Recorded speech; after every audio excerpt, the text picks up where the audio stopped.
Hebrews, Hebrews, Hebrews. This is Prophets of Awakening. This is our Sunday Advanced Bible Study night, the 4th of May, 2025. We'll be reading out of the books of Haggai and Zephaniah for our readings. You can go to our YouTube channel, The Prophets of Awakening, check out our videos. We have over 1,000 or so videos that you can look at, examine, get the meat out. And if you like what you're hearing and receiving, I'm asking you to like, share, and subscribe to the channel. It'll be greatly appreciated. Okay.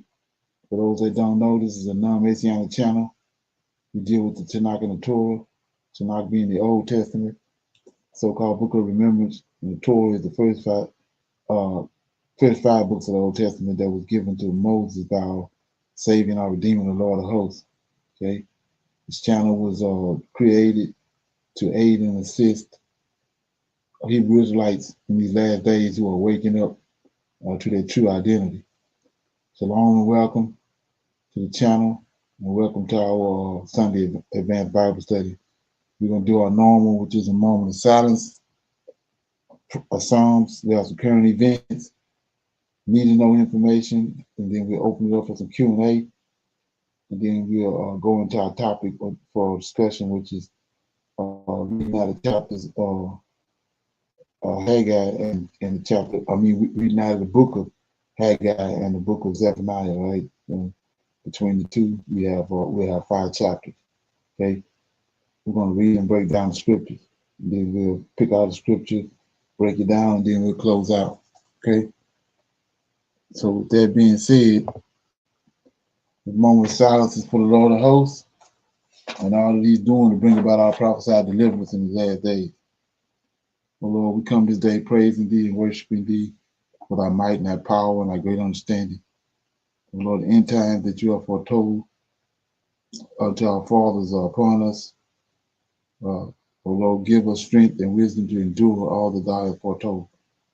Give us, oh Lord, the knowledge to rightly divide Thy word, that it is delivered in righteousness and in truth. There's great confusion among Your inheritance, O Lord, now that You are awakening them.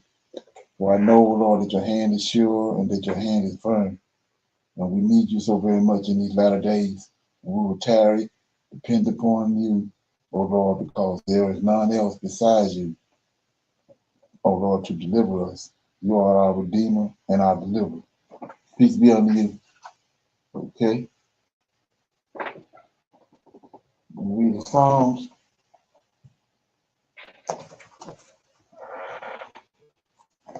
Okay. We'll read Psalms 132. Okay. Here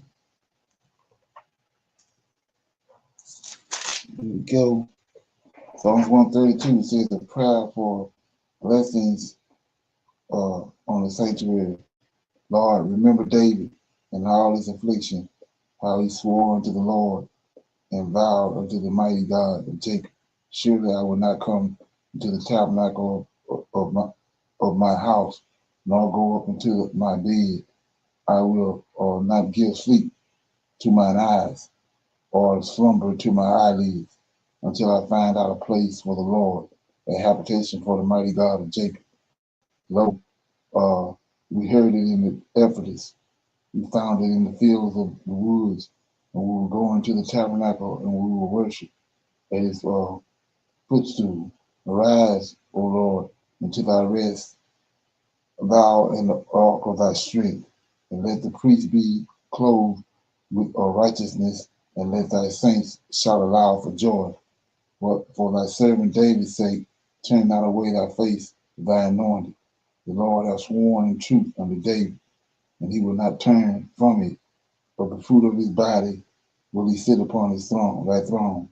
If Thy children will keep My covenant and My testimony that I shall teach them, their children shall also sit upon Thy throne forevermore. Okay. For the Lord hath chosen Zion, He hath desired it for His habitation. This is my rest forever. Here will I dwell. I have desired it. I will abundantly bless her provisions, and I will satisfy her poor with bread, and I will also clothe her priests The salvation and the saints shall shout aloud with joy. There will I make the horn of David the bud. I have ordained a lamp for my anointed. His enemies will I clothe with shame, but upon himself his crown shall flourish. So we know right here, David is dead. But what we see right here, the Lord of hosts is letting us know that he's going to resurrect David in the last days. Verse 17 says, there will I make the horn of David. That's David's soul. Right? The horn of David, the bud. I have ordained a lamp, body. I have ordained a lamp for mine anointed. So anointed David. So that anointed means Messiah. And then he says, his enemies will I clothe with shame, but upon himself. So David, he's going to put him back on his own throne. We go back up to 11. You see the Lord hath sworn. This is when David lived.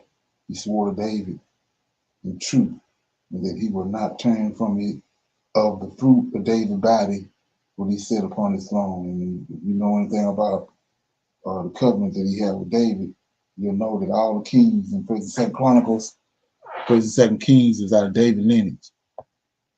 If you're not out of David's lineage, then it's a problem. Okay. And the main one I wanted to talk about was let me get it.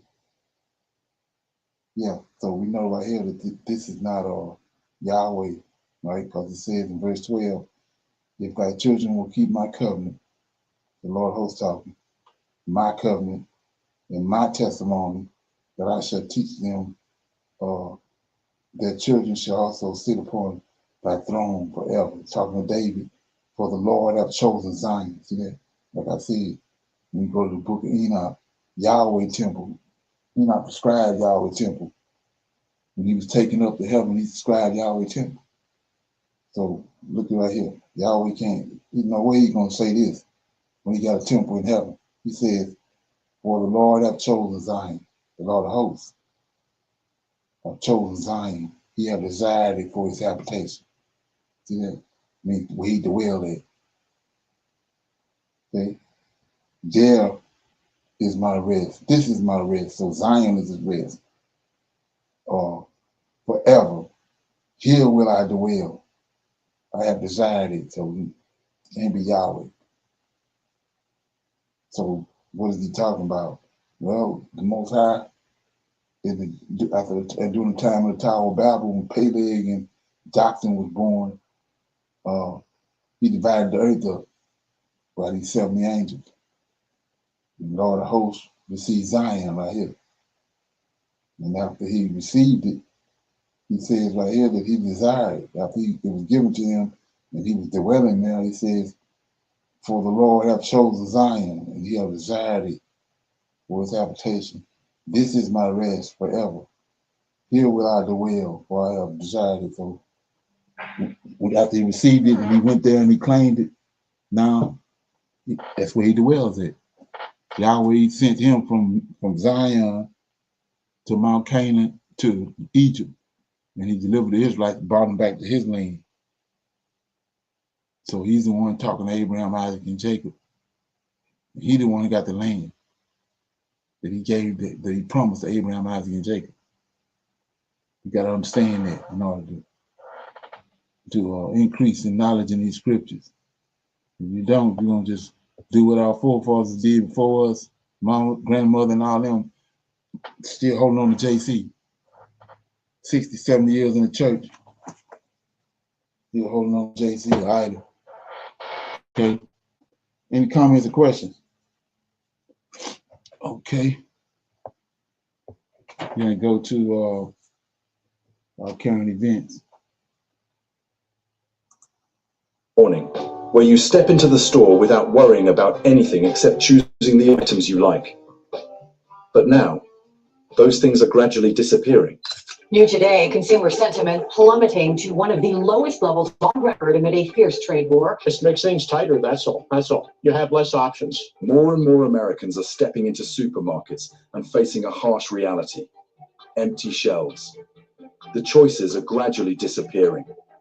Somewhere, a mother has to drive through 3 towns just to find a bottle of milk for her small child. A woman is considering what to buy for dinner tonight. What once formed the foundation of the American dream, abundance, stability, ease, is gradually slipping out of our grasp quietly. And what's even more concerning, this is no longer just a story of a small city. It is spreading to dozens of states across the United States, including those places considered the most prosperous and abundant. The information in this video is compiled from many reliable sources and real-life experiences. We do not represent any individuals or organizations, and we respect all opinions while wishing to understand together the issues that the American people are facing. So, which places are most affected? Let's explore together. Top 10 states where empty shelves are turning dreams into nightmares. And who knows, your state might be the next one. California, the land once praised as the fruit basket of America, where each time you step into a supermarket, it feels like entering a small paradise. The aisles are always packed with food, laughter, and abundance everywhere. However, now the reality is more concerning than ever. Many large and small stores are struggling to keep their shelves fully stocked. Even large chains like Walmart, Safeway, Vons, or Ralph's, names that were once symbols of stability, are not immune to product shortages or even store closures. Some residents shared, And I've never seen it so empty like that in a Walmart since it's been here. Some of the water was missing last time, some of the cereals were missing. Just a few years ago, going to the market was a simple pleasure. People could easily find stalls overflowing with agricultural products, booths brimming with choices. Yet now, even a tray of eggs or a bag of potatoes has become a rare item, forcing many people to go through 2, even 3 supermarkets to find them. In addition, prices have also increased, causing their shopping bills to rise significantly. A lot of prices are up high. If people's income is not increasing at the same time, then they're pedaling backward and they're struggling and they're not able to make ends meet. Just in 2024, food prices in California have increased by an average of 13%, according to data from the US Department of Agriculture. Meanwhile, incomes seem to have remained unchanged for many years. And you know what? The ones who suffer the most are actually those who have dedicated their entire lives to this state. The elderly with fixed incomes, the working class families barely making ends meet. How do they manage with these empty shelves and record high inflation? In many supermarkets, people line up for long periods just to buy a few essential items, while the promises of stabilizing supply remain only on paper. A single mother shared, "I never thought that one day buying a carton of eggs would make me hesitate between paying the electricity bill and preparing dinner for my child." Such stories are no longer unique. They are happening every day, right within the communities where diversity used to be a source of pride. It's hard to believe that California, once known as the Golden State, now has to face such challenges. And what's more, this is not the fault of the people. They work harder than ever. They sacrifice and endure. Could it be that the chaotic management policies and heavy economic pressures are pushing them into a daily struggle for survival? We used to have better days. But if today the shelves are still empty, what else will disappear from our lives tomorrow? California, the land of dreams, is now awakening a big question in our hearts. Is anyone really listening to the voices of ordinary people? If California is called the fruit basket, then New York is always a symbol of wealth and prosperity, where the lights never go out, where everything seems to be always within reach. Just step out onto the street, from the bustling markets in Queens to the upscale supermarkets in Manhattan, always brimming with choices. However, the reality now is very different. According to statistics from the New York State Comptroller, in the past 12 months, the number of independent grocery stores in New York City has decreased by nearly 14%, the largest drop since the 2008 financial crisis. The familiar supermarkets in Brooklyn, Bronx, and Queens are closing one after another, unable to withstand the pressure of rising rent, soaring electricity costs, and supply shortages. In some areas, stores have to limit the purchase of milk and bread to 2 products per customer. Long lines of people waiting to buy simple items that were once taken for granted in the past. Not only are they scarce, but prices are also skyrocketing every day. Remember, during the campaign, Trump promised to bring down the prices of goods to a level that any worker could afford. And I won an election based on that. We're going to bring those prices way down. But the reality is completely different. According to statistics from the Department of Commerce, the prices of basic foodstuffs in New York have increased by an average of 11%, with the prices of eggs and milk rising by 18%, a significant burden for those living on fixed salaries or social benefits. A 73-year-old man living in Queens revealed in a brief interview, "Oh, I've lived through many ups and downs, but I've never seen America in such dire straits. The policymakers, do they understand the feeling of holding a meager pension, stepping into a supermarket, and not having enough money to buy a simple shopping basket?" Your question, though simple, also echoes the sentiments of millions of other quiet Americans. When prosperity is just a beautiful memory, and the present is about each meal, each basic need that must be meticulously calculated, will the promises of economic stability and supply recovery still be enough to soothe the growing skepticism among the common people? New York, the symbol of prosperity in America, is now sleepless, not because of the dazzling lights, but because of the growing anxiety in everyone's heart. Do you feel that the values we once believed, that hard work would bring a stable life, are gradually disappearing before our eyes? Texas, once known as the land of opportunity, where the American dream seemed to always be as wide open as the skies of the Wild West. Families migrated here with the belief, in Texas, everything is bigger, easier, and life is better. But today, many people are doubting their own beliefs. Empty shelves, scarce food, prices skyrocketing day by day. Even those who once moved here could never have imagined that one day they would find themselves in this situation. In the past 2 years, more than 800 small and medium grocery stores in Texas have had to close, especially in rural areas such as West Texas or the Rio Grande Valley. According to data from the Texas Department of Agriculture, approximately 2.3 million Texans, primarily living in rural areas, currently reside in regions known as food deserts, where there are no stores selling fresh food within a 10-mile radius.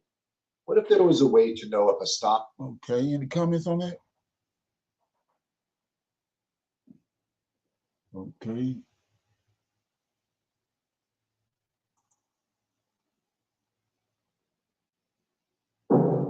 In the last few minutes, US President Donald Trump has announced sweeping tariffs on goods. His America First policy threatens US involvement in institutions such as the United Nations, the World Health Organization, the World Trade Organization. The Supreme Court's abrupt intervention in halting the newly imposed tariffs marks one of the most dramatic confrontations between the judiciary and the executive in recent memory. As the gavel fell, the justices underscored the enduring principle that no branch of government stands above the law, even as President Trump sought to assert broad authority over trade policy. The decision rippled instantly through domestic and international markets, amplifying uncertainty about the stability of US trade commitments. Observers around the globe watched as the court's majority carefully dissected the statutory and constitutional foundations for presidential tariff actions, concluding that the president had overstepped legal boundaries and that congressional prerogatives could not be so cavalierly ignored. Before we start, smash the like and subscribe buttons for more updates. At the heart of the court's ruling lay the interpretation of the 1974 Trade Act, which grants certain emergency powers to the president, but also preserves Congress's role in setting long-term trade policy. The majority opinion, authored with meticulous attention to legislative history, held that the sweeping nature of the new tariffs, targeted not at a specific national security threat, but at a broad swath of traditional trading partners, fell outside the permissible scope of unilateral executive action. By requiring a formal congressional declaration or at least explicit statutory authorization, the court reaffirmed a separation of powers framework meant to prevent the centralization of unchecked authority in the Oval Office. In doing so, the justices sent a clear signal.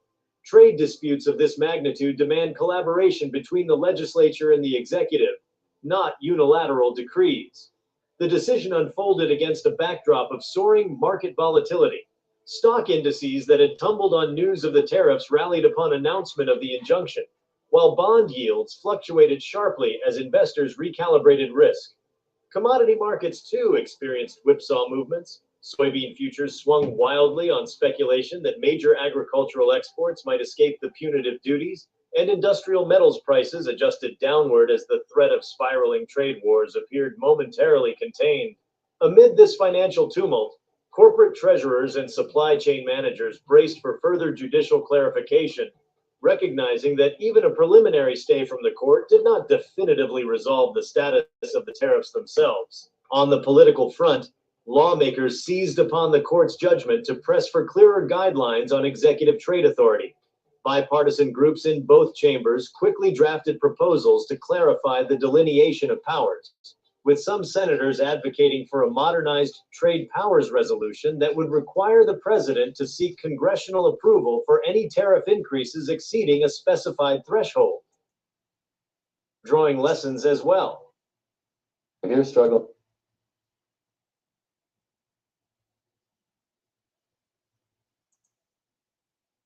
Europe and Asia, which have long chafed under American trade tactics, view the ruling as a blueprint for leveraging domestic legal systems to constrain foreign executives. Some European Union member states are exploring treaty provisions that oblige the U.S. to respect internal judicial outcomes, while China's legal scholars cite the decision as evidence of strong rule of law principles in the West. Paradoxically, U.S. adversaries see both a moment to praise American democratic institutions and an opportunity to exploit the resulting paralysis, knowing that legislative gridlock may prevent robust responses to their own unfair practices. The media's narrative arc has been striking. Early coverage portrayed the tariffs as a bold gambit to recalibrate trade balances, but following the court's ruling, commentary shifted toward introspection over institutional balances.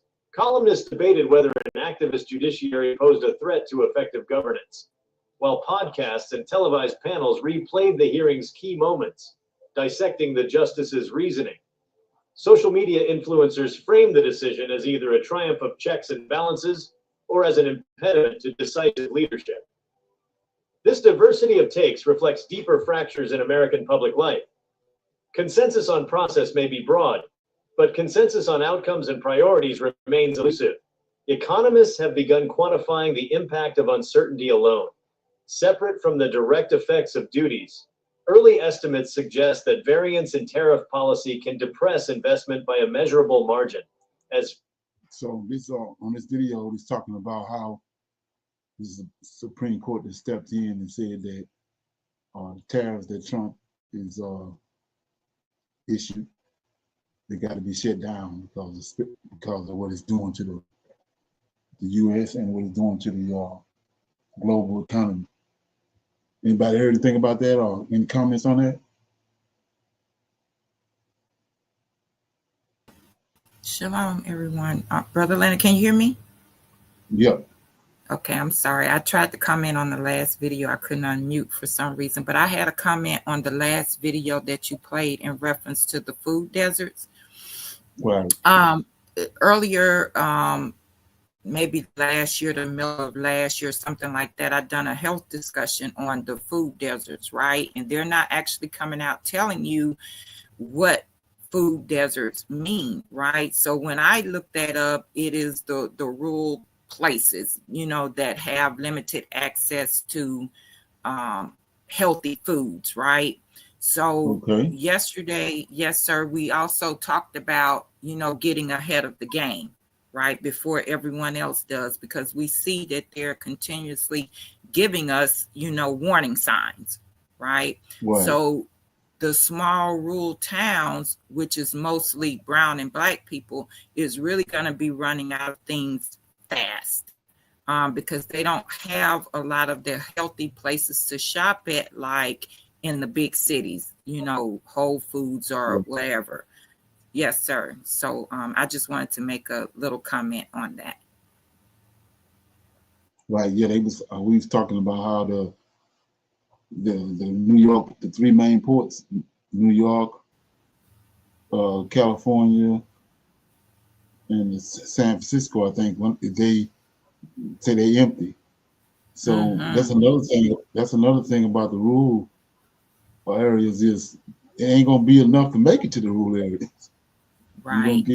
They'll be running out before they get to the rural area, unless they specifically send them directly there. But with the shortages like they are, I can't see them making it to the rural area. Right. Right. And I talked about it too before, how people don't understand that your lifeline is when you riding out and about and you passing by these Walmart trucks and Target trucks coming into town to the Walmart. That's our life source. When they stop coming, that's it. That's it. A lot of people don't see it like that, but that's your lifeline. Okay. Anybody else? Okay, yeah, this some need to know information. It's about this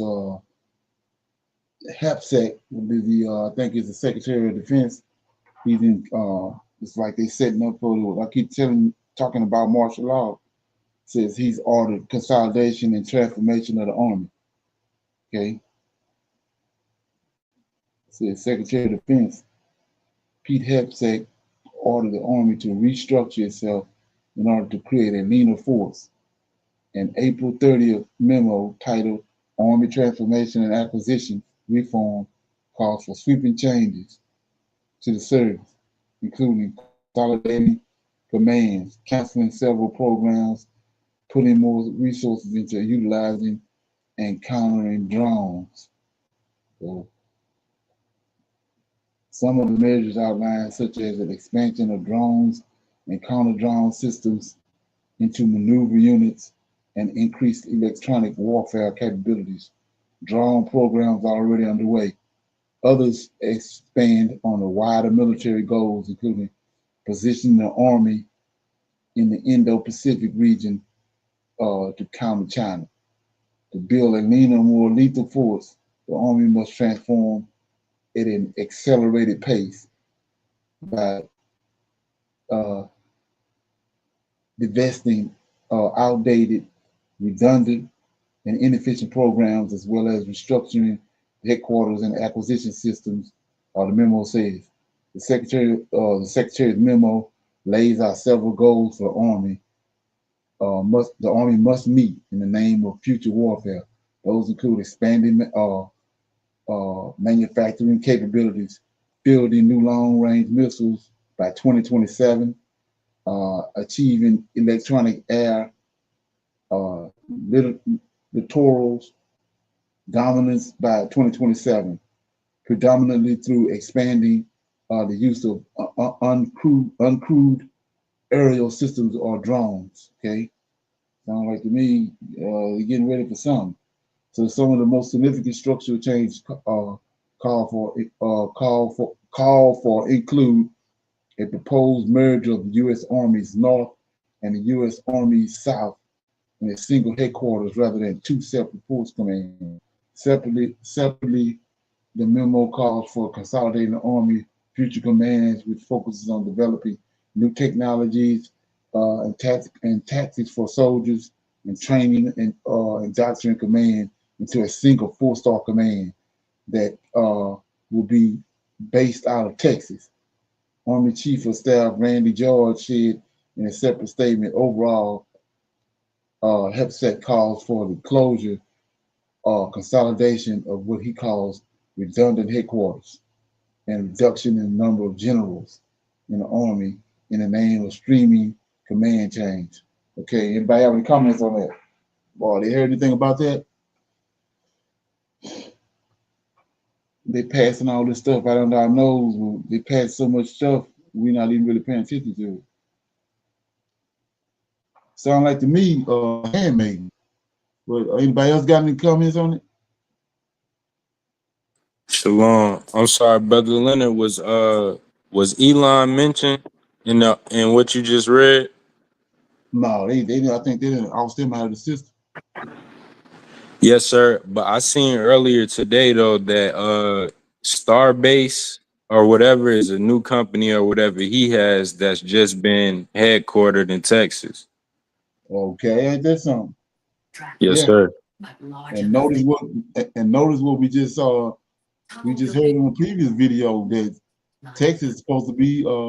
They started to see the slowdown of supplies in Texas. So something going on with Texas. Shalom. I also heard about the Starlink building a base in Texas. I heard that it's supposed to be the size of a city. So what I would believe is, they not necessarily ousting Elon Musk. He done got paid back for whatever it is he did to help them win the House and the White House and the other congressional areas. Okay, yeah, that makes sense. Yeah, and then he was only there for the first 100 days too, because it's the same time he supposed to be getting ousted. The 100 days is up. Correct. With this song, yeah. Anybody else? Okay, we'll open it up for some Q&A. Anybody have any questions or comments about anything that they heard on the channel, or when they doing their research, anything you want to talk about or bring up? Shalom, I have a question. Okay. What do you think is going on? I keep getting mixed information about what's going on in the so-called Israel with the sandstorms and the fires. Yeah, that's what I was saying about. That's what I was saying. If you go all the way back, even before the jab came out, you know what I'm saying? But they always putting this like supposedly horrible information out on the news about Israel, but it's still there. They had a serious, the same thing now with the fires. They had this a few years ago, and then all of a sudden just disappeared, but they still there. And from yesterday, the video I played yesterday, they was the fires were so bad that people was evacuating the country. Well, yet they still saying they got the red heifers and they're gonna do this and do that. So to me, it's propaganda, and it's the reason for it. They got some kind of hidden agenda. The reason they're doing that.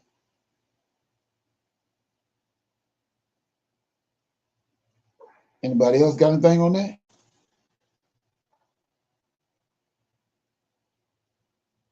No more questions, comments? Okay, here we go. Okay, we're talking about gold, and then we'll go into our reading.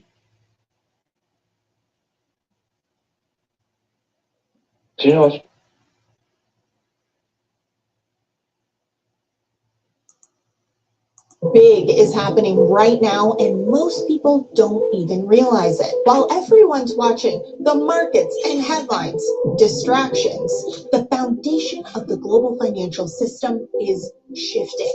A quiet but accelerating move away from paper promises and back to real, tangible assets. But at the center of it all is gold, the one asset that has survived every collapse, every currency failure, and every reset. But it's not just fear driving this, it's regulation. Basel III, a set of global banking regulations, is set to completely redefine gold's role inside the global financial system, repositioning it from an investment commodity back to what it's always been, real money. But make no mistake, this wasn't an accident. This decision was made at the very top by the people who pulled the strings in preparation for a reset. So what exactly changes under Basel III? How will it impact gold and the financial system? And most importantly, how can you use this information to prepare before it's too late? Let's get into it. Gold has always been real money because unlike currency, which can be printed out of thin air, gold is finite, meaning that it is a true store of value. It's been that way for thousands of years, which is why when a currency collapses, which inevitably they all do, gold always survives. Today, gold is up 25% year to date, but it's not just because individuals are flocking to a safe haven asset. While yes, that is a smart decision to protect your wealth with a true store of value versus a currency like the dollar that is declining in value, the real reason that gold is up so much is because the system itself is shifting. Trillions have been wiped out of US stocks. The dollar has weakened nearly 9% since the start of the year, and bond yields have surged as other countries offload their US debt, not just because of credit risk, but because of a more serious concern, the overall counterparty risk of the US. Counterparty risk is risk that comes inherently anytime you have a counterparty with an asset, no matter how safe said asset is. If there's a counterparty, it is a chance you're taking, whether that's investing in a company or even your deposits in your bank account. You are trusting the other party. The same goes for national debt. So any country that's holding US treasuries is assuming that the United States will make good on their promise. They won't default on their debt, but counterparty risk can also come in other various forms. After watching what happened to Russia's US reserves frozen and seized after their invasion of Ukraine, many other nations looked around and realized we could be next. We are at the mercy of the United States decision making, and if they no longer want to support our reserves, we could have the rug pulled right out from underneath us. This fear of sanctions, combined with the United States' inability to manage its debt, in fact, the continual printing and devaluing of the dollar, has created a global accelerated push away from dollar-denominated assets, meaning that more countries are seeking out hard, tangible assets that they can trust. This is exactly where Basel III comes into play. After the 2008 financial crisis, regulators realized that banks did not have enough hard, tangible assets to offset all of their risk-taking, which was a shocker to no one except apparently them. Although you would think that the BIS, the Bank for International Settlements, the central bank for central banks, would have somehow noticed this imbalance in this risk-taking, unless, of course, they did notice all along, and it's never been about protecting us. It's only been about protecting themselves and their system once it was threatened. I don't know, but once the cracks were too big to ignore, they needed a way to prepare for a new system. This is where they created Basel I, II, and now III. The whole point was to force banks to hold stronger balance sheets with higher quality assets like cash and government bonds, what they considered tier 1. See, under the old rules, gold was considered tier 3, a riskier asset. I know. Don't get me started on the fact that physical gold was considered risky, while cash, which has lost 25% of its purchasing power in the last 4 years, and government bonds, which are at the mercy of the US government and its debt problem, were considered safe. And what I mean by that is we are moving towards the end of the dollar's lifespan, and it's unique because it is the world reserve currency, meaning that it is at the center of the global monetary system. But as we move closer to the end of the dollar's lifespan, this is why we are seeing countries buy record amounts of gold. The last 3 years in a row, there's been over 1,000 tons of gold purchased, with countries like China, Poland, Turkey, and India all leading the charge, not just because they are looking for a safe haven asset to weather the storm, but because they understand the bigger picture that as the dollar's time in charge comes to a close, there will be a new world order with gold at the center of it. But that's a lot to take in, so how close are we? Well, this is where it gets even more interesting, because as big as Basel III is internationally, and as many countries have adopted it, the United States has not yet adopted these regulations. In fact, they are slated to start implementing Basel III on July 1st of this year. That's when US banks, the biggest players in the global system, will be required to treat gold as a tier 1 asset, no longer a speculative investment, but a tier 1 asset. But this isn't just a technical adjustment, it's a seismic shift. But it also begs the question, why did the United States drag its feet for 6 years waiting to implement this change when the rest of the world was so quick to adopt? I've seen a lot of theories, but there are two that make the most sense. The first is that the United States is well aware that once this is fully adopted, it speeds up the end of dollar dominance, because the illusion that US debt is money will crumble when you have gold and US treasuries side by side competing against each other. But second, maybe they haven't been putting it off forever. Maybe they've just been buying time for a plan B. We know that US Treasury Secretary Scott Bessent said that they were going to monetize the asset side of the balance sheet. And most of us would agree at this point that it's hard to imagine they're talking about anything other than gold, because Basel III isn't just about saving the banks or helping the banks be more stable. It's about ushering in the new financial system. Because okay, any comments on that?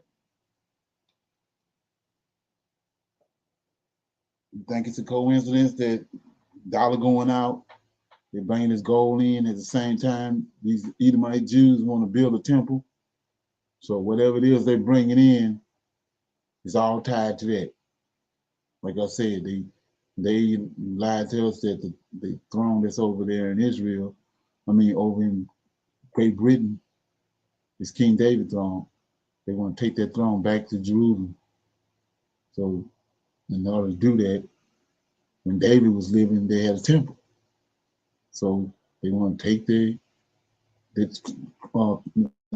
throne of David back to Jerusalem, and they want a new money system under gold.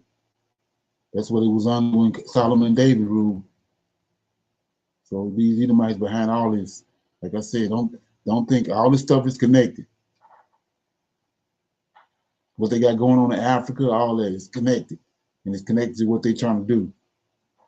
It ain't gonna come to fruition because most are gonna cut it off, but that's what we're looking at. Any comments on that?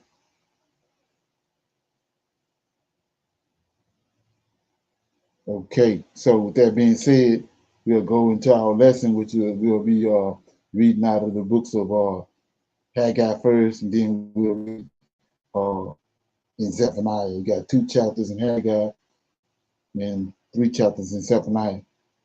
Okay, you're gonna read Haggai, Michelle? Shalom, everyone. Yes, sir.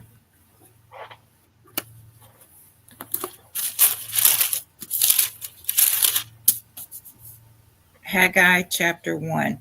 In the 2nd year of Darius the king, in the 6th month, in the 1st day of the month, came the word of the Lord by Haggai the prophet unto Zerubbabel, the son of Shealtiel, governor of Judah, and to Joshua, the son of Josadak, the high priest, saying, Thus speaketh the Lord of hosts, saying, This people say, The time is not come, the time that the Lord's house should be built. Then came the word of the Lord by Haggai the prophet, saying, Is it time for you, O ye, to dwell in your sealed houses, and this house lie waste? Now therefore thus saith the Lord of hosts, Consider your ways. Ye have sown much, and bring in little. Ye eat, but ye have not enough. Ye drink, but ye are not filled with drink. Ye clothe you, but there is none warm. And he that earneth wages to put it into a bag with holes. 7. Thus said the Lord of hosts, Consider your ways. Go up to the mountain and bring wood and build the house, and I will take pleasure in it, and I will be glorified, said the Lord. Ye looked for much, and lo, it came to little. And when ye brought it home, I did blow upon it. Why? Said the Lord of hosts, because of mine house that is waste, and ye run every man unto his own house. Therefore the heaven over you is stayed from dew, and the earth is stayed from her fruit. And I called for a drought upon the land, and upon the mountains, and upon the corn, and upon the new wine, and upon the oil, and upon that which the ground bringeth forth, and upon men, and upon cattle, and upon all the labor of the hands. Then Zerubbabel the son of Shealtiel, and Joshua the son of Josadak, the high priest, with all the remnant of the people, obeyed the voice of the Lord their God, in the words of Haggai the prophet. And the Lord their God had sent him, and the people did fear before the Lord. Then spake Haggai the Lord's messenger, in the Lord's message unto the people, saying, I am with you, said the Lord. 14. And the Lord stirred up the spirit of Zerubbabel, the son of Shethel, governor of Judah, and the spirit of Joshua, the son of Josadak, the high priest, and the spirit of all the remnant of the people. And they came and did work in the house of the Lord of hosts, their God, in the 24th day of the 6th month, in the 2nd year of Darius the king. That was Haggai chapter 1. Okay, but you got anything on that? You read? In verse 4 and 5, is it saying like they were taking more pleasure in building their own home instead of building a home for the Lord of hosts? Verse 4. Yeah, right, but you gotta understand, they in Babylon. Okay. And then you gotta understand that's why I say that's how you can rightly divide and get clarity on Daniel 9:25. And it's a lie from the pits of hell when you understand this right here. So he says they in Babylon. And Jeremiah told them they was going to Babylon for 70, they're gonna go to Babylon for 70 years. So they right around the time of the 70 years is up. That's why he's saying right here in verse 1, in the 2nd year of Darius, king, in the 6th month, in the 1st day of the month, came the word of the Lord by the mouth of Haggai the prophet unto Zerubbabel the Messiah. That's in Daniel 9:25. The son of Shethel, governor, king of Judah, right? And Joshua, the son of Josadak, the high priest. These are two anointed ones. One of them out of Aaron's lineage, and the other one out of David's lineage. So time has came. He says in verse 2, thus speaketh the Lord of hosts, saying, this people say the time is not come. What time? 70 years. Time for them to go back. Like Jeremiah told them they was going to come back and rebuild Jerusalem. So he says, the people in Babylon says, the time is not come. The time that the Lord's house should be built. Then came the word of the Lord by Haggai the prophet, says, it is time. See that? Yes, sir. It is time to build a house. So 70 years is up. Right? So notice chapter 1, verse 1 says, in the 2nd year of Darius, right? So the prophecy is go to Babylon, serve Nebuchadnezzar, his son and his grandson. Now, Cyrus came on the scene, and Cyrus passed away, Darius on the scene. So the time is up. That's why in Daniel 9:20, in Daniel chapter 9, Daniel goes and prays. Let's look at it. You go to Daniel chapter 9. And like I said, when this is broken down, you can see you don't have nothing to do with JC. So you go to Daniel 9, verse 1. In the 1st year of Darius, same thing over there. Darius, see that? They're all in Babylon. They got you thinking these years apart. But it says, Haggai chapter 1, in the 2nd year of Darius, over here. Daniel chapter 9, verse 1, in the 1st year of Darius, the son of Aarus, the seed of the Medes and Persians, which were made king over the realm of the Chaldeans, in the 1st year of his reign, I, Daniel, understood by books. See that? It's the time, the number of years. Wherefore, thus says the Lord came unto Jeremiah the prophet that he would accomplish 70 years. There you go. 70 years in the desolation of Jerusalem. And I set my face, so 70 years is up.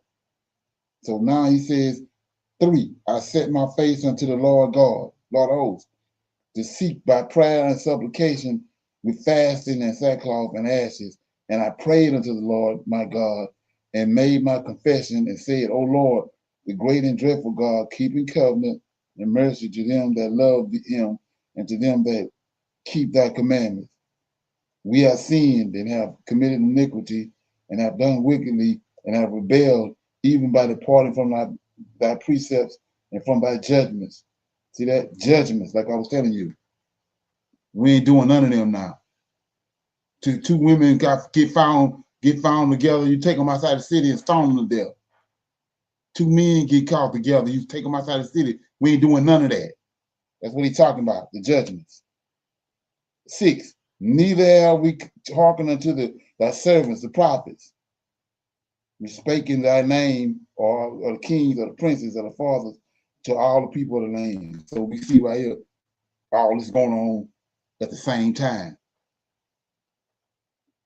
So the time has come. That's the topic for this chapter 1 of Haggai. The time has came. The 70 years is up. It's time for Israel to go back. So when you understand this, and then you come to the 400 years, which was in 2019, why are we still here? If 2019 was the prophesied time, why are we still here? We see right here, at the exact time, the Most High, the Lord of hosts on point.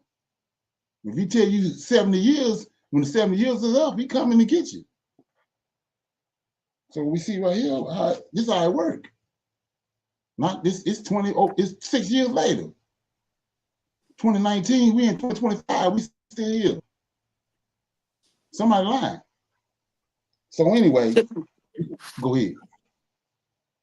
I was going to ask a question about that. I guess I should have asked the question when you had the open forum, but if we're not living by the biblical time as far as the calendar and clock, how do we know that the 400 years is in line?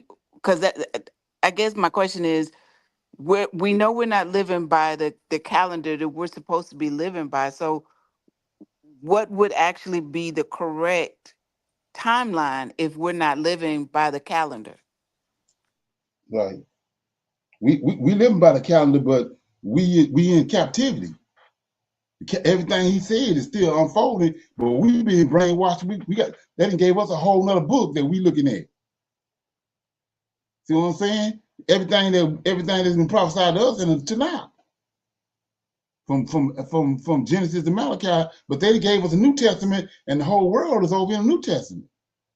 That's why I said when you start rightly dividing everything, you can see the Most High hand. Even though they got this what they doing, you can see his hand in it. So let me give you an example. You asked about what the right time is. So that's the timeline they gave us. 400 years. I keep going to Genesis chapter 15.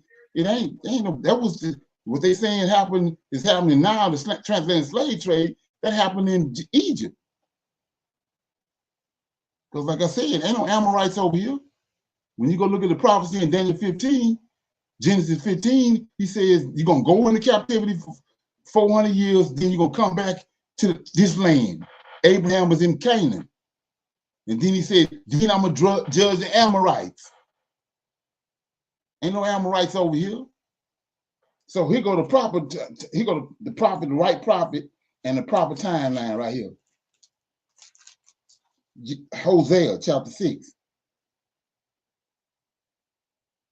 And like I said, it's exactly how the Lord of hosts works, how the Most High works, how heaven works. It says, come, let us return unto the Lord, for he hath torn. So that means tribulation, he cast us away, and he will heal us. See that? He hath smitten, all this in Isaiah 53, and he will bind us up. After 2 days will he revive us. In the 3rd day, he will raise us up, and we shall dwell in his sight. So how long is 2 days? 2 days. 2,000 years. 1 day with the Lord is 1,000 years, right? Okay. Mm-hmm. So 2,000 years, not 400 years. 2,000 years, he cast us off. This the prophet that's talking to us. So we sit in the 3rd year. See that? So that's how he works. 3 days. You see all over the Bible. He works. That's how he works. In 3 days or in 7 days. But right here it says 2 days, 2,000 years. He cast us off in the 3rd year. That's what we at right now. We see it happening. We're in the 3rd year, 3rd day.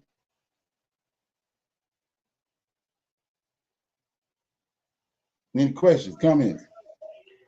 Brother Leonard, I have a quick question.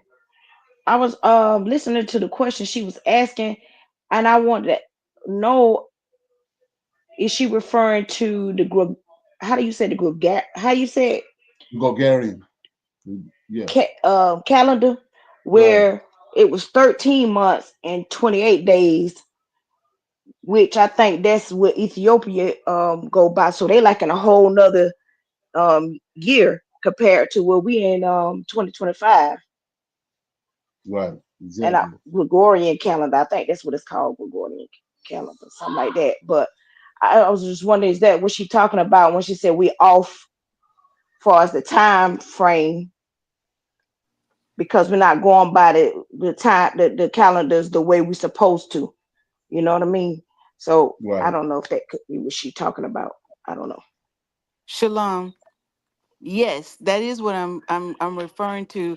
And I understand that the 400 years is not the time we're supposed to be in, but as we look at when we're supposed to be delivered, if we're looking at time we're supposed to be delivered, what do we project that to be if we're going by, if we're, I think we're not on the correct timeline. So what would, if it wasn't 2019, what is it supposed to be for us? I guess that's what I was, a better way to say it.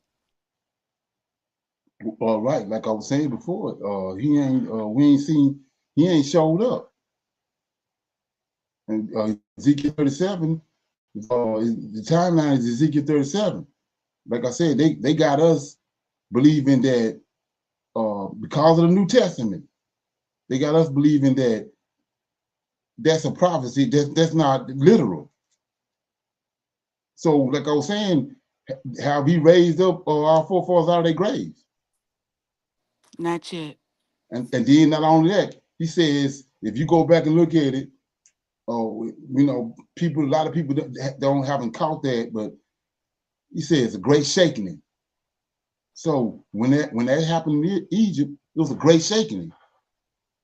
The whole world shook. So we see in Ezekiel 37, he says, let's read it right quick. And so these things right here are your timeline.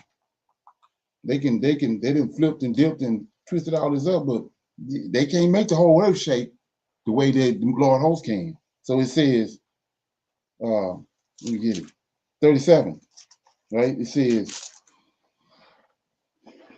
these are dry bones, which is we're gonna resurrect our forefathers. You can't, the news can't cover this over. He says,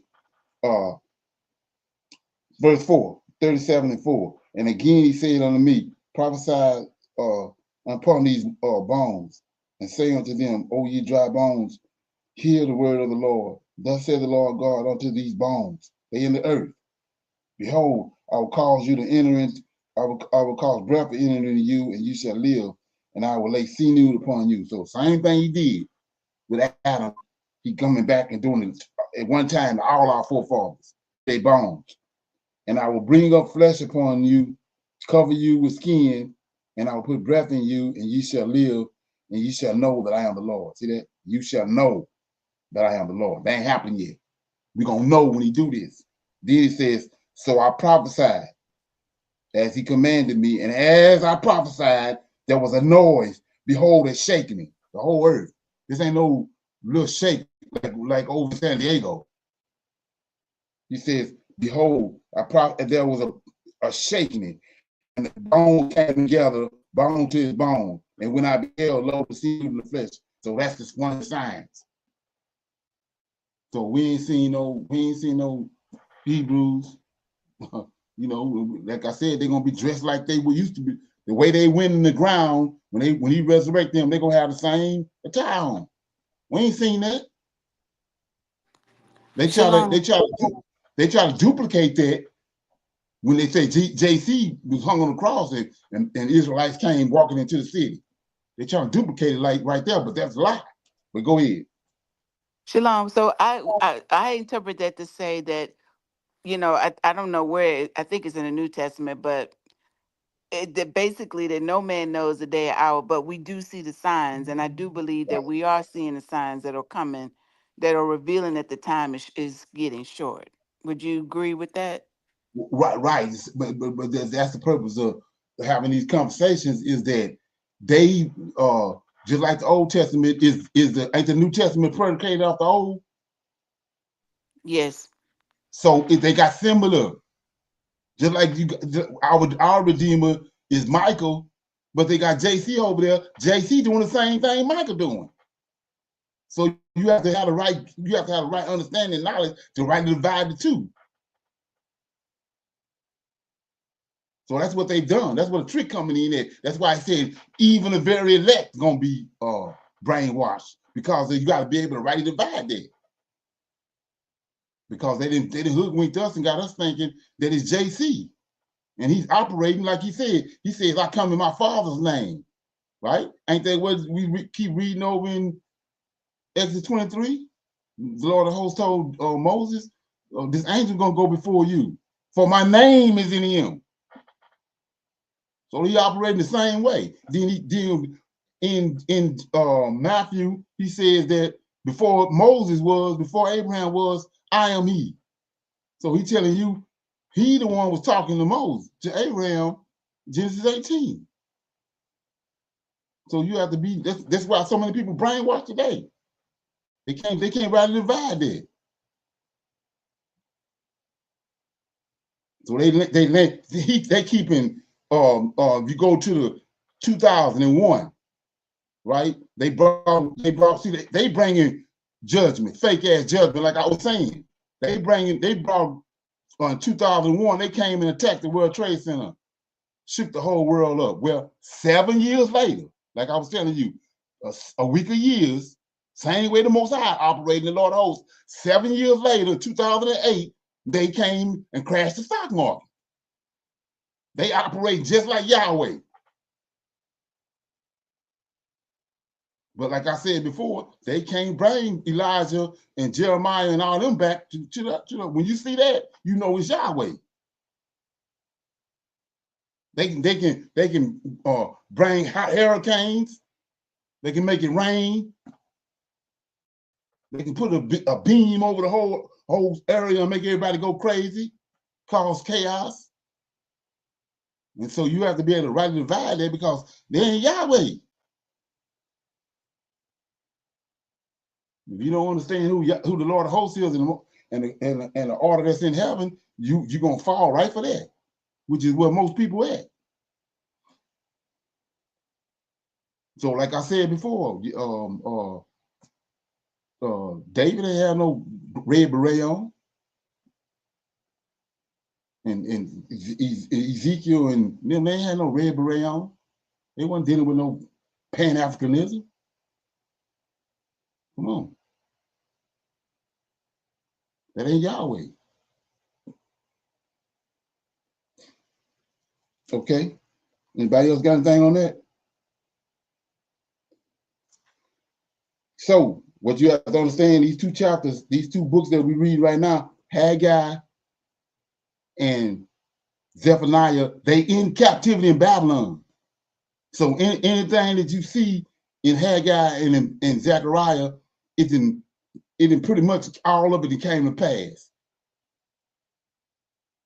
So we see that Zerubbabel and Haggai, Zerubbabel and Joshua was called out right after the captivity in Babylon to go back to rebuild the temple.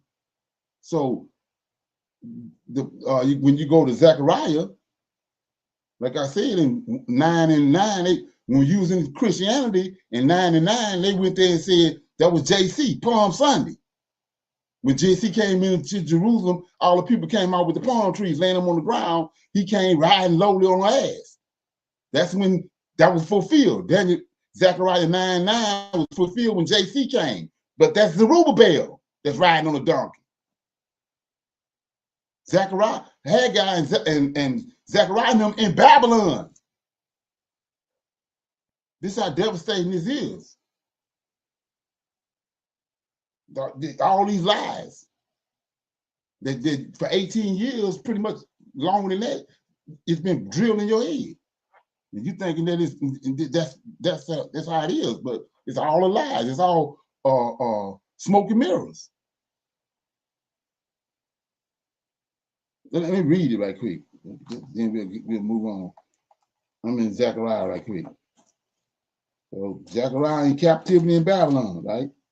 Contrary to what they're going to tell you in the New Testament, Zechariah is in captivity in Babylon, and Cyrus came and released them.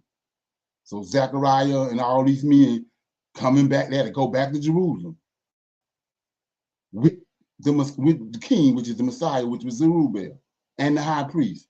So we're in Zechariah, right? And it says, verse 9, rejoice, O daughter of Zion. Who is the daughter of Zion? The remnant that's coming back from Babylon. Just like it's a remnant got to leave here.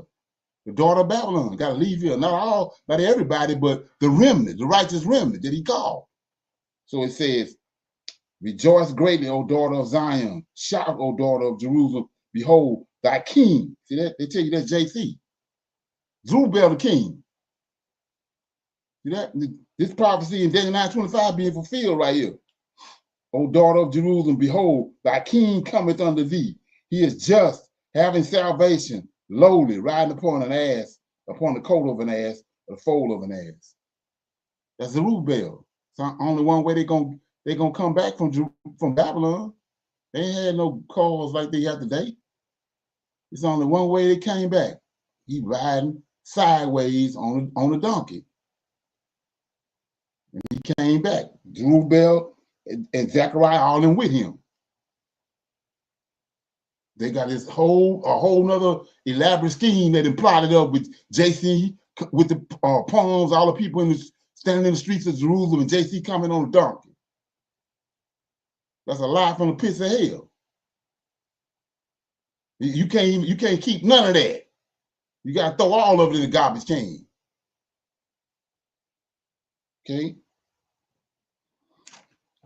Okay. So nobody have no comments. We're gonna go to chapter 2. Haggai. Shalom, yes, sir. Haggai chapter 2, the comparison of the temple. In the 7th month, in the 21st day of the month, came the word of the Lord by the prophet Haggai, saying, speak now to Zerubbabel, the son of Shethel, governor of Judah, and to Joshua, the son of Josadak, the high priest, and to the residue of the people, saying, who is left among you that saw this house in her first glory? And how do ye see it now? Is it not in your eyes in comparison of it as nothing? Yet now Okay, right there. So see right there, that's what I'm telling you. That's what I'm saying. So these people right here ain't talking to us. He asking the ones that just came back from Babylon, and the temple, they rebuilt the temple.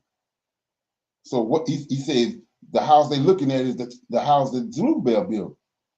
And he said, and he asking them, the ones, like I said, Haggai them, Daniel them, they up in age now. They went to Babylon as little boys. Now they back in Jerusalem, and he asking him, how you compare this house to the house that Solomon built? And he said, it's nothing compared to, because Solomon's temple was so magnificent. And he said, he asking him right here, who is left? Okay, come to the day. It's going to be a remnant that leave here. He says, who is left among you that saw the house in her first glory? That's Solomon's house. And how do you see it now? He can only ask the older men that. He can't ask the young bucks. He had to ask older men that went into Babylon, stayed there the whole 70 years, and came back. So he says, and how do you see it now? Is it not in your eyes in comparison as nothing? So right there, that's your timeline. You can't come to nowhere in the future. The only reason you try to come to the future is because of JC and what they've done in the New Testament. Okay, keep going. Yes, sir. Verse 4. Ye now be strong, O Zerubbabel, said the Lord, and be strong, O Joshua, son of Josadak, the high priest, and be strong, all ye people of the land, said the Lord, and work, for I am with you, said the Lord of hosts, according to the word that I covenanted with you when ye came out of Egypt. So my spirit remaineth among you. Fear ye not, for thus said the Lord of hosts, yet once It is a little while, and I will shake the heavens and the earth and the sea and the dry land. They're going to 7. shake again. They're going to shake again. See, you taking that, you think there's some kind of, when you go to the Dairy Queen and get a shake and they shake it up. No, this is a hell of a shake. The same shake when you're going to shake up the earth to bring the dry bones out, to bring our bones out. And put the sinew back on them.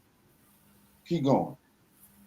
Verse 7, and I will shake all nations, and the desire of all nations shall come, and I will fill this house with glory, said the Lord of hosts.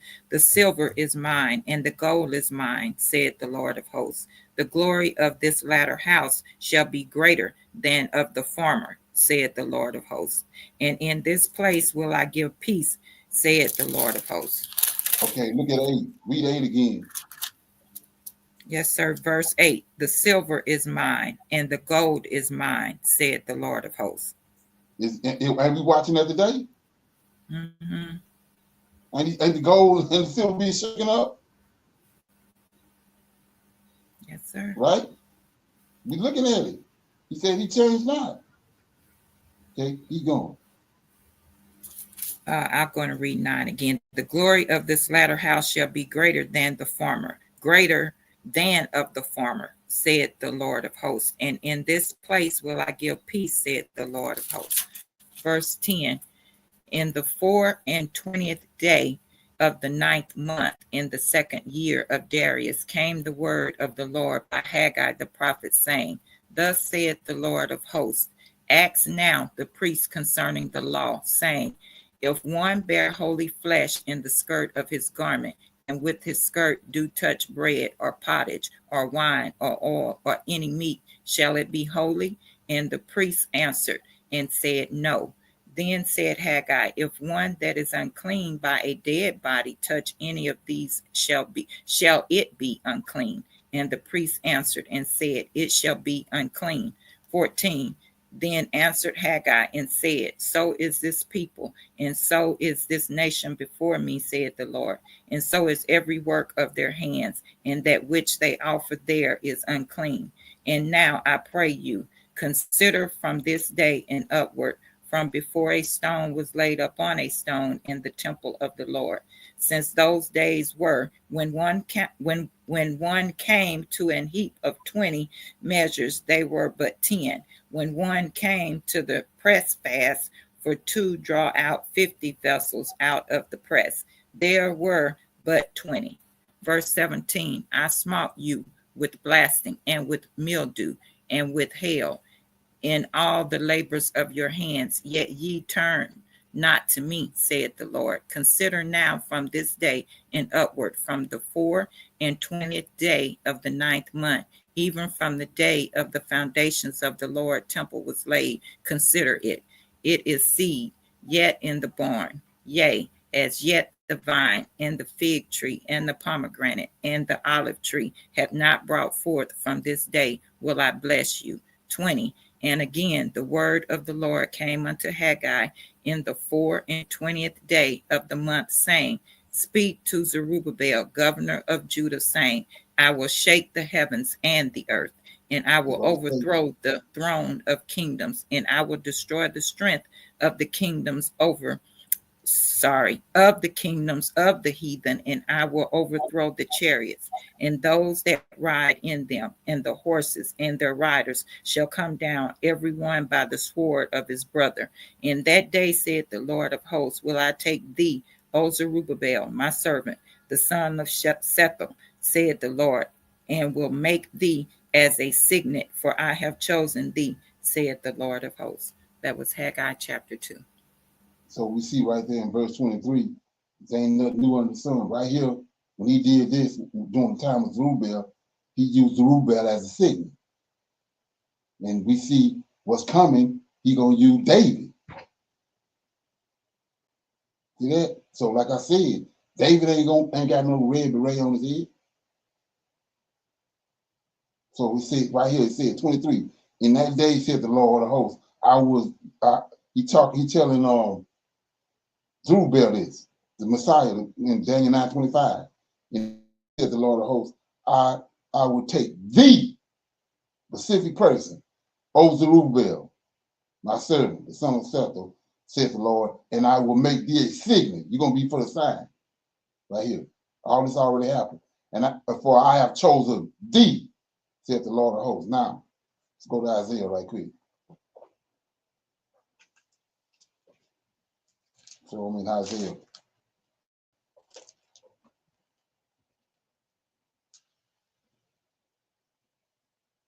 Chapter 11. So he, like I said, he's specific. In chapter 11, verse 10 says, and in that day, this ain't happened yet, there shall be a root out of Jesse. See that?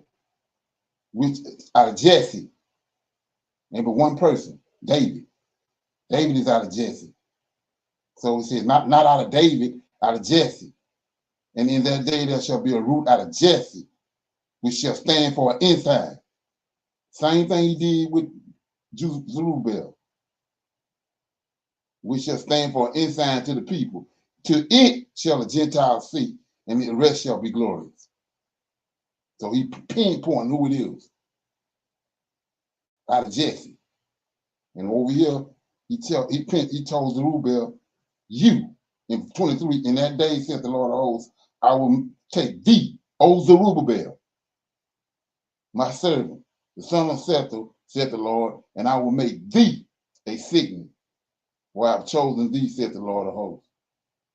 So he's specific. And then I was something else I want to deal with, that sidebar.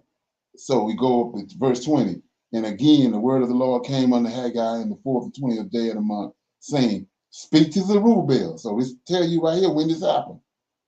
This happened during the time of Zerubbabel, governor, king of Judah, saying, I will shake the heavens and the earth.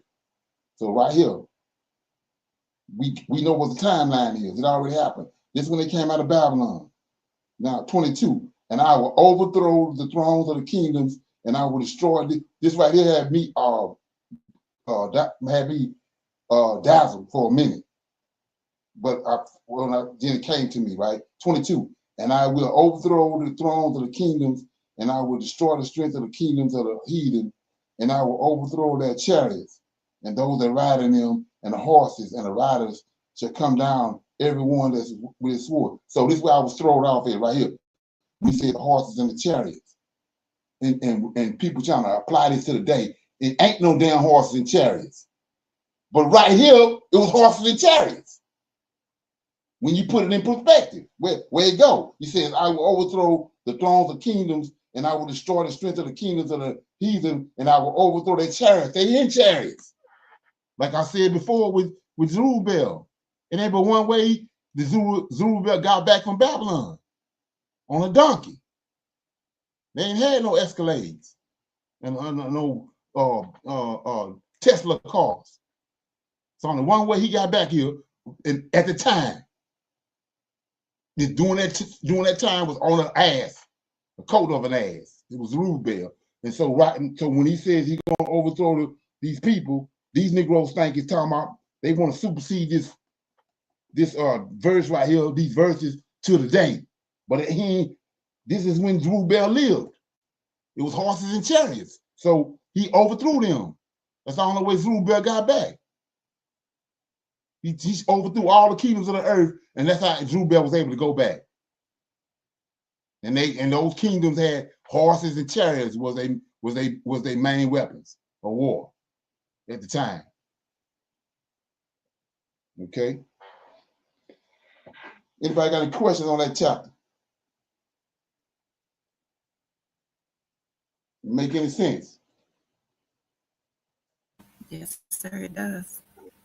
It tells us specifically who it is during that time, and it's throughout all this that we read, JC is not mentioned anywhere. Right.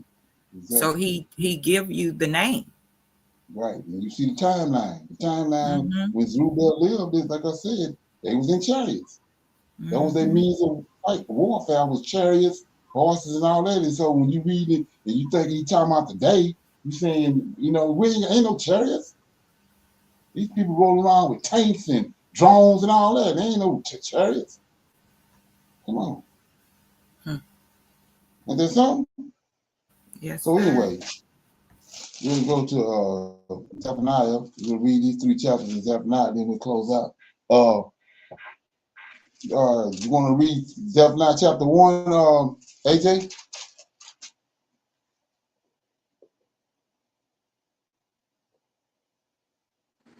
Shalom, yes, sir. In the Zephaniah chapter 1, God's message to Judah. The word of the Lord, which came on to Zephaniah, the son of Cushi, the son of Gedaliah, the son of Amariah, the son of Hezekiah, in the days of Josiah, the son of Ammon, king of Judah. I will utterly consume all things from off the land, saith the Lord. I will consume man and beast. I will consume the fowls of the heaven and the fishes of the sea and the stumbling blocks with the wicked. And I will cut them off, man from off, excuse me, and I will cut off man from off the land, saith the Lord. I will also stretch out my hand upon Judah and upon all inhabitants of Jerusalem, and I will cut off the remnant of Baal from this place in the name of the Shemarims with the priests, and them that worship the host of heaven upon the housetops, and them that worship and that swear by the Lord, and that swear by Malsham, and them that turn back from the Lord, and those that have not sought the Lord, nor inquire for him. Hold thy peace at the presence of the Lord God, for the day of the Lord is at hand. For the Lord hath prepared a sacrifice. He hath bid his guests, and it shall come to pass in the day of the Lord's sacrifice that I will punish the princes and the king's children, and all such as are clothed with strange apparel. In the same day also will I punish all those that leap on the threshold, which fill their masters' houses with violence and deceit. And it shall come to pass in that day, saith the Lord, that there shall be the noise of a cry from the fish gate, and in howling from the second, and a great crashing from the hills. How, ye inhabitants of Maktesh, for all the merchant people are cut down, all they that bear silver are cut off. And it shall come to pass at that time that I will search Jerusalem with candles, and punish the men that are settled on their lees, that say in their heart, the Lord will not do good, neither will he do evil. Therefore their good shall become a booty, and their houses a desolation. They shall also build houses, but not inhabit them, and they shall plant vineyards, but not drink the wine thereof. The great day of the Lord is near, it is near, and hasteth greatly, even the voice of the day of the Lord. The mighty man shall cry there bitterly.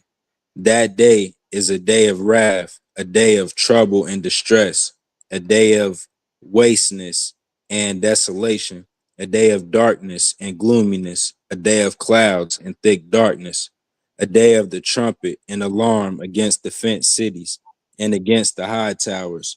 And I will bring distress upon men, that they shall walk like blind men, because they have sinned against the Lord, and their blood shall be poured out as dust, and their flesh as the dung. Neither their silver nor their gold shall be able to deliver them in the day of the Lord's wrath, but the whole land shall be devoured by the fire of his jealousy.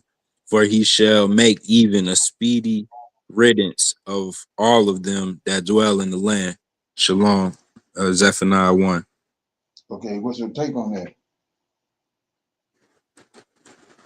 Brother Leonard, I actually don't know the setting of Zephaniah. Is this during the same time as Haggai?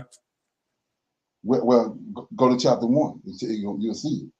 I mean, verse 1. Okay, the word of the Lord which came upon Zephaniah, the son of Cushi, the son of Gedaliah, the son of Amariah, the son of Hezekiah, and in the days of Josiah, the son of Ammon, king of Judah. So where that place you at? Same time with Jeremiah. Right. So they both talk about the same thing. And I told you what the day of the Lord meant. Like I said, everybody think that God in the Old Testament is wicked and evil and mean and all that. No, the day of the Lord, he brings judgment. He didn't brought the Israelites out of Egypt. He did all those things in Egypt, brought them to a land of milk and honey, and they turned from him. And they going against these commandments. So they finna get judged. So like I was saying before, now you know why in the New Testament, why they got these prophets, these apostles going out 2 by 2, right? Because here, you got Jeremiah and Zephaniah. You got Haggai and Zechariah. They was 2 and 2. You got 2 different kingdoms, right? Right, yes, sir. You got the southern kingdom and northern kingdom. So right here, this the same time when Josiah, right after Josiah died, is when it's time. This is the timeline, and this puts you right when Jeremiah prophesied too. Because remember, all of Josiah's sons was he took them off the throne, right? Yes, sir. Zerubbabel daddy is Jehoiakim. That's Josiah's son. He was taken to Babylon. And then the other boy was taking it, one of them was taking the first, 2 of them was taken to Babylon. Josiah was, he watched over Josiah because of the covenant he got with David. But he had Zedekiah killed.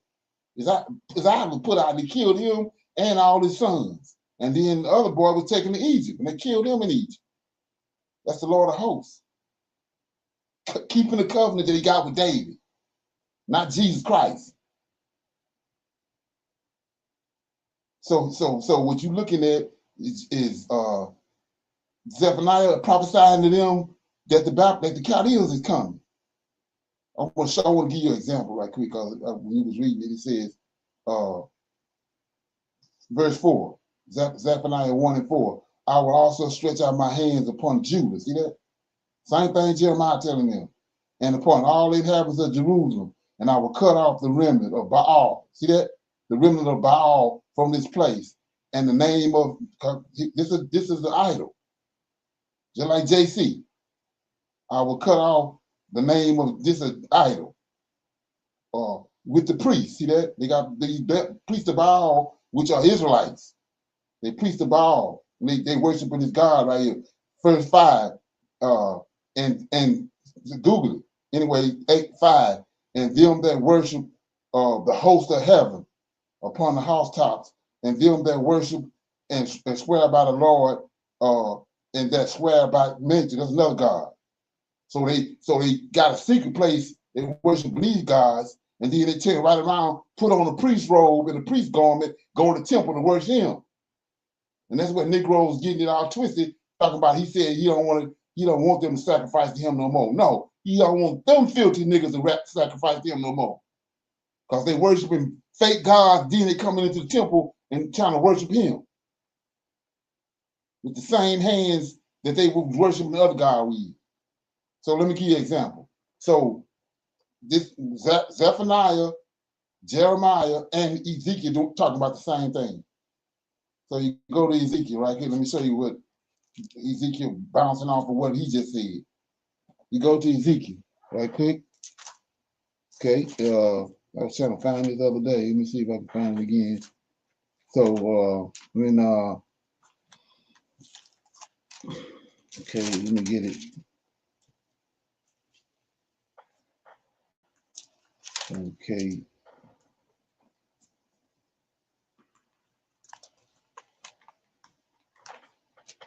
Yeah, here you go. Chapter 8 chapter 8 of Ezekiel. He said, it came to pass in the 6th year, in the 6th month, in the 5th day of the month, as I was set in my house, and the elders of Judah sat before me, that the hand of the Lord fell upon there upon me.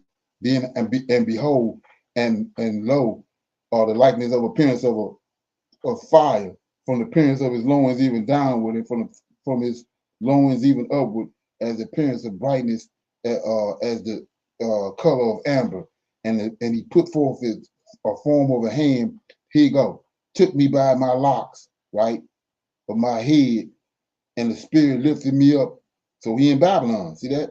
So Jeremiah, Zephaniah, and Ezekiel, they in Babylon in captivity. So he says he took me by the and he put forth the form of a hand, took me by the locks of my head, and the spirit lifted me up between the earth and heaven, brought me into a vision of God to Jerusalem. So he took it from Babylon to Jerusalem, right? To the door of the inner gate, and he looking toward the north, he looking toward the north, where was the seat of the image of jealousy, which provoked to jealousy. And behold, the glory of the God of Israel was there, according to the vision that I saw in the plain. Then said he unto me, Son of man, lift up thine eyes now, the way toward the north. So I lifted up my eyes to the way toward the north, and behold, northward at the gate of the altar, this image of jealousy in the entry. And he said, furthermore, unto me, Son of man, seest thou what they do, even the great abominations that the house of Israel committeth here. And then I said, then I shall go far off from my sanctuary, but turn thee not again, turn thee not now yet again, and thou shalt see greater abominations. And he brought me to the door of the court. And when I looked, and behold, a hole in the wall. See this? Then said he unto me, Son of man, dig now in the wall. Same wall in Daniel 9:25. And when I had digged in the wall, behold, a door. And he said unto me, Go in, and behold the wicked abomination that they do. So I went in and saw, and behold, every form of creeping thing and abominable beast, and all these idols of the house of Israel portrayed upon the wall round about. And there stood before them 70 men, for the ancients of the house of Israel, and in the midst of them stood Jasmine. See, he pinpointed. So if it was me, I Google this dude. So he stood Jazaniah, the son of Stephan, which every man had a censer in his hand, and a thick cloud of incense went up. So this is what I'm reading over here in Zephaniah. He's talking about the same thing. So judgment had to come because of what Ezekiel, what was shown in Ezekiel. Zephaniah talk about the same thing. Well, I just read it, 4, 5, and 6. It says, and them that worship the house of the host of heaven, see that? Upon the housetops, and they that worship, and they that swear by the Lord, and they that swear by mention, these idols. So like I said before, when you understand this, you can see what the deal is with JC. We're in the same predicament. We ain't the Lord host. Okay? And but like I said, just Zephaniah, Jeremiah, and Ezekiel, they was in captivity in Babylon. Same story going on. Any comments?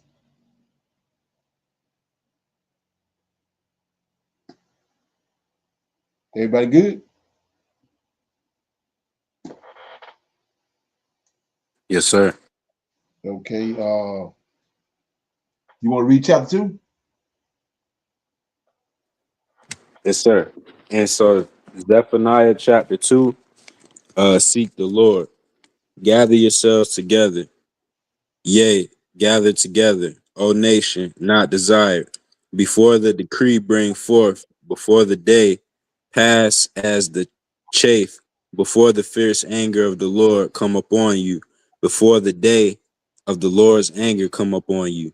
Seek ye the Lord, all ye meek of the earth, which have wrought his judgment. Seek righteousness, seek meekness. It may be ye shall be hid in the day of the Lord's anger. For Gaza shall be shaken, and Ashkelon a desolation. They shall drive out Ashdod at the noonday, and Ekron shall be rooted up. Woe unto the inhabitants of the sea coast, the nation of the Cherethites.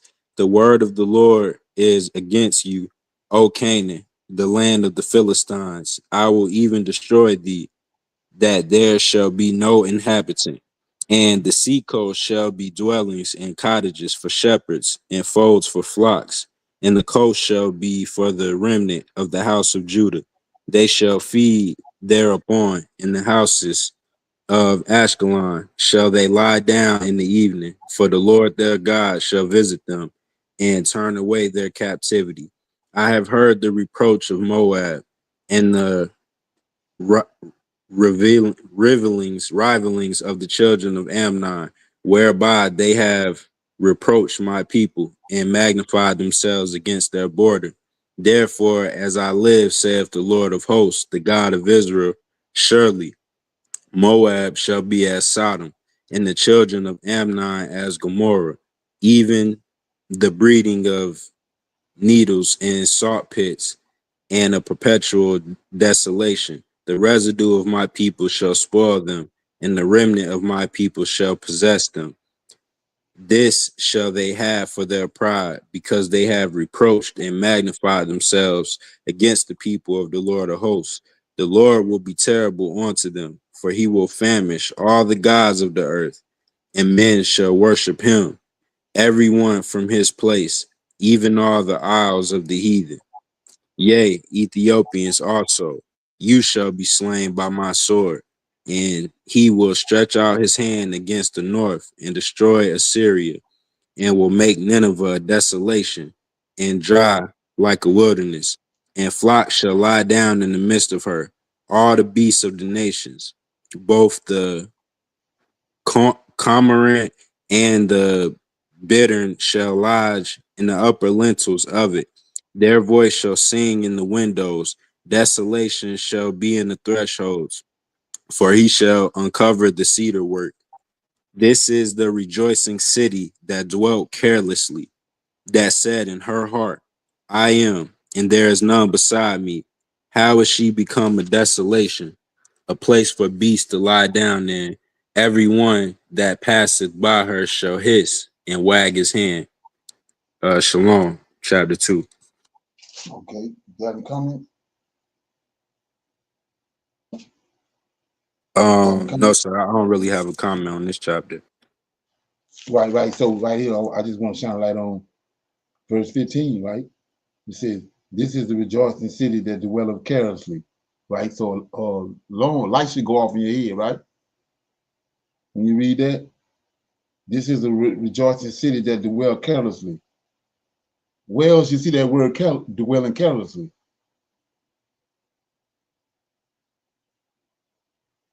Ain't it in Revelations? I was going to say in the New Testament. Yeah, so this way got it from right here. What they put in the New Testament already happened. I would keep saying Revelation ain't nothing but a combination of Ezekiel, Jeremiah, Daniel. These nutbuckets just got together in Egypt and they concocted Revelation, stuck it all together and made it. And like I said, that's why I say throwing the timeline off.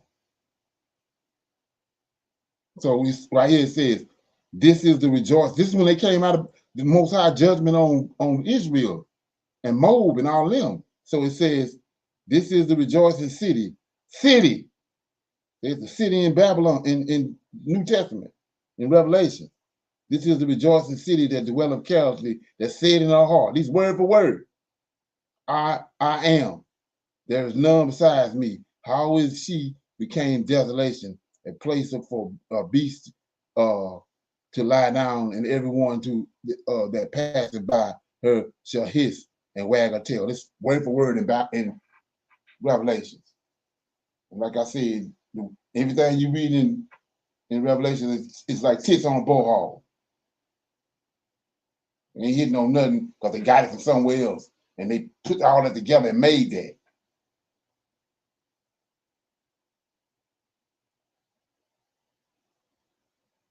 Okay, just go back and read it, and you'll see what I'm talking about. So anyway, I want to show you, and up in the earlier what he was reading was, notice what it says in my book, King James Study Bible, the scope of divine judgment. So I told you, Zephaniah telling them, we see what they was doing. They was worshiping all these idols and had all these images on the wall down in the bottom of the temple, and they're thinking the Lord don't see them. Why they would think that, I don't know, after they seen what he done. So he came, he said he's going to judge them, right? But not only is he going, when he come, the day of the Lord, he's not just going to judge Israel, he's going to go, he says, divine judgment, the scope of divine judgment. So not just like he said, he's a consuming fire and these angels. So he's going to not only judge Israel when he get there, mold. See that? Let's go over here. Let's go to verse 5. Woe unto the inhabitants of the sea coast. He ain't gonna just judge Israel. Woe to the inhabitants of the nations of the sea, the Cherethites. And the word against is against you, O Canaan. See that?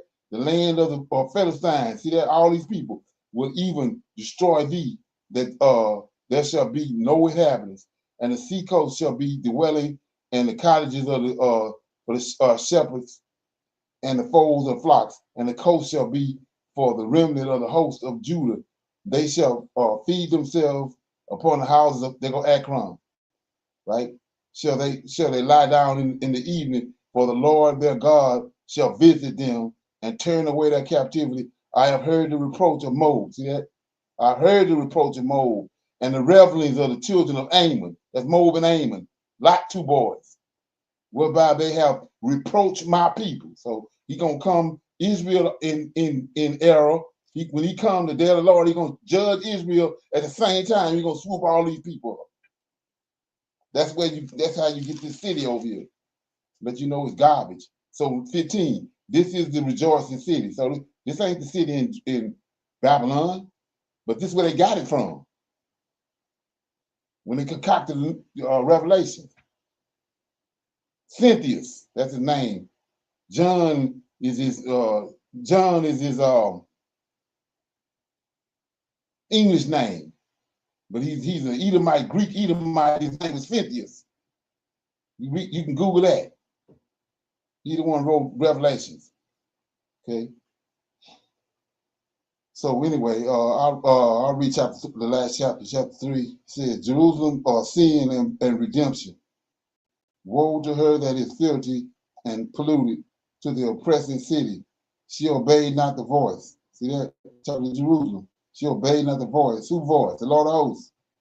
She received not correction. She trusted not in the Lord. She drew not nigh to her God. Her princes within her are raven lions. Her judges are raven wolves.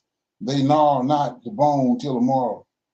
Her prophets are light and treacherous persons. Her priests have polluted the sanctuary. They have done violence to the law. The just Lord is in the midst thereof. There we go with the midst. So he there, but they can't see him. Like I told you in the garden. 2 trees in the garden. So the serpent and Michael. They're in the midst of the garden. They're there, but you can't see them. Same way right here. The just Lord is in the midst thereof. He in the temple, but they can't see him. He will not do iniquity. Every morning doeth he bring his judgment to light. He faileth not, but the unjust knoweth no shame. I have cut off the nations. See that? The nations. Their towers are desolate. I made their streets waste, just like he did Jerusalem, that none passing by. The cities are destroyed, so that there is no man, that there is none inhabitants. I said, surely thou wilt fear me, thou wilt receive instructions, so that the dwellings should not be cut off. Heresoever I punished them, but they rose early and corrupted all their doings. Therefore, wait ye upon me, says the Lord, until the day that I rise up to the prey. For my determination is to gather the nations, that I may assemble the kingdoms and pour upon them my indignation, even all my fierce anger. For all the earth shall be devoured with the fire of my jealousy. And then, so like I said, when you understand how he works, he brings judgment, and then he always return and give them a prophecy that he's going to deliver them. So this is what we at now. For then will I turn to the people a pure language, and they may all call upon the name of the Lord, to serve him with one consent. So right here, when he says he hid his face, well, we're not dealing with our Hebrew language. We're dealing with a made-up language, Yiddish. So that's how he's hid. He's hid from us because he brought these people in, they tamper with our word, and he's hidden. But right here in verse 9, he says, at the end, then will I turn to the people, to the Israelites, a pure language, our real language. That's when we find out who he is, that they may call on me, upon me. So right here, up to this point, we ain't calling him because we don't have a language. That they may all call upon the name of the Lord to serve him with one consent. For from beyond the rivers of Ethiopia, my supplements, even the daughter of my dispersed, this daughter of Zion, the remnant, shall bring my offering. So where is this at? West Africa.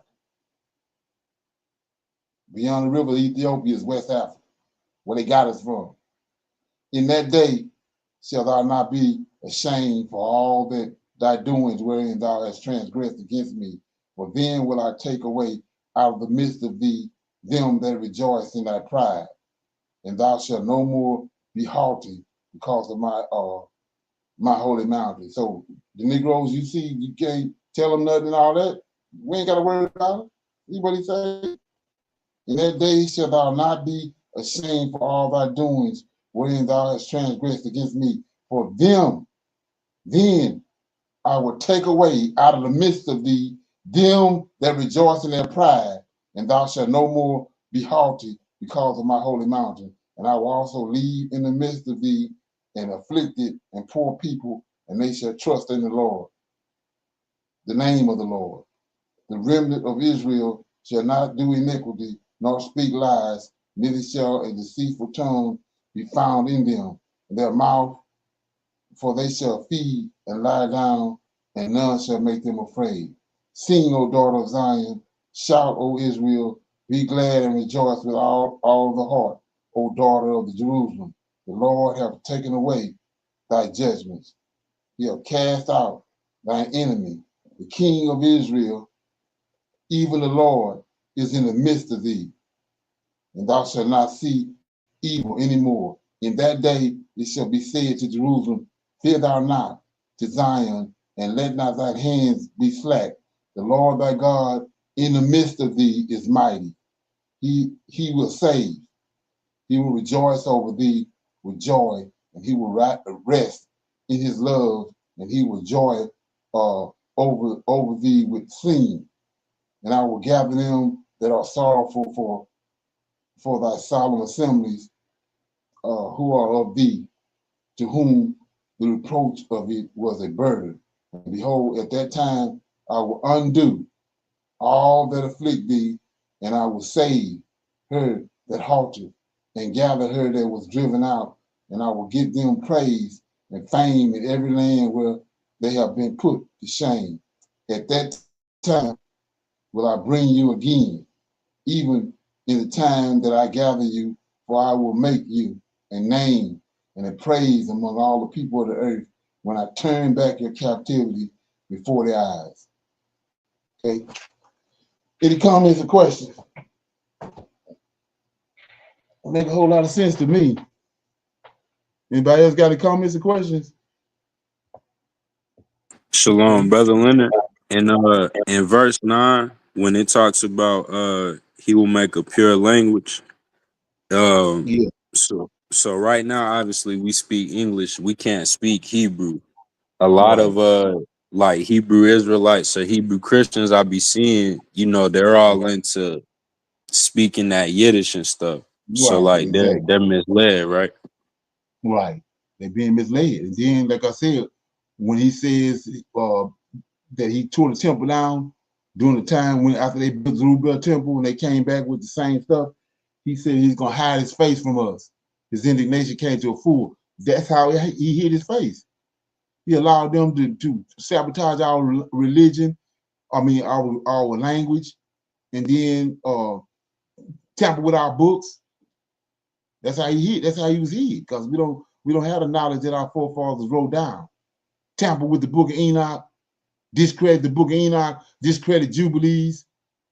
That's how he hid himself. But we're in the last days, and he's bringing all that information back. But for the longest, the 2,000 years or so, we've been disconnected from the knowledge. But now he's bringing it back. Okay? Any comments or questions? So like I said, Esau, what you have to do is, Esau is a pro what these people have done. And then not only that, we know about these wicked ass spirits. He said they came and helped. They came and helped the Edomites.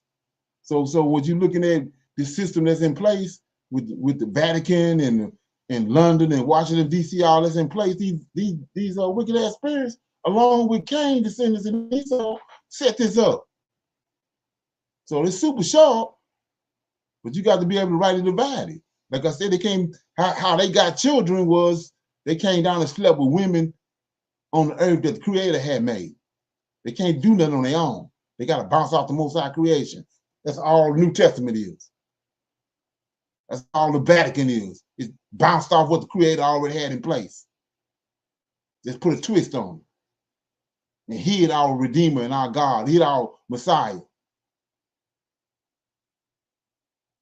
Okay? And you got to be able to rightly divide that. Any comments or questions?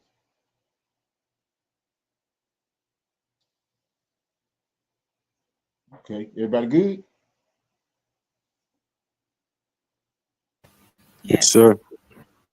Okay, so with that being said, say shalom, shalom, and another shalom. I see everybody on Tuesday night for our Israelite Advanced Bible Study.